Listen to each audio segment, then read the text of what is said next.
And then the other thing that was really, really big for me, I'll just be straight up about it, is hormone replacement therapy. Like HRT was a game changer for me, particularly the brain related symptoms. Like I didn't take HRT for physical symptoms, I took HRT for my brain. Initially, I started with oral micronized progesterone. Because again, it was the rage, it was the low stress tolerance, and I knew, I ran labs, the third time around, finally, it looked like my progesterone levels had been dropping. And again, that's, the one thing, women are like, is there a lab test? And we talked about this, that there isn't, unfortunately. But I think it's always a good idea to be looking at hormones. Anyway, so progesterone was the first hormone, and I cycle it every 14 days. So I cycle it after ovulation.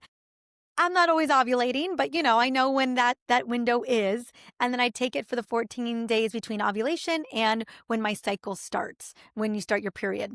And that was a game changer. Like the rage under control. I'm not promising that all of your irritability is going to be under control, but some of the big swings, those progesterone can support for the majority of women. Some women have progesterone sensitivity, or they're struggling with PMDD, premenstrual dysphoric disorder. And so, there's other tools in the toolbox for that. But majority of my patients who are on progesterone, they see some really great benefits in reducing anxiety, low stress tolerance, irritability, and also sleep, and just that wired and tired feeling before bed. So I love it. I usually recommend it about an hour before bed.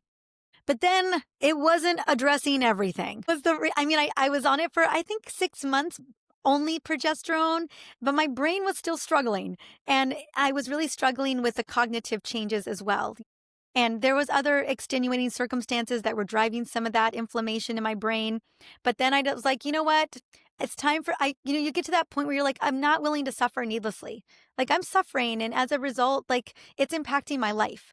So I knew that estrogen was probably, or a decline in estrogen or erratic estrogen was having an impact in my ability to show up, not only in work, but also in my family life and just executive functioning. So I brought on an estrogen patch, and that has significantly allowed me to have these conversations, to write books and do all that. And so I'm both on progesterone and estrogen at this point.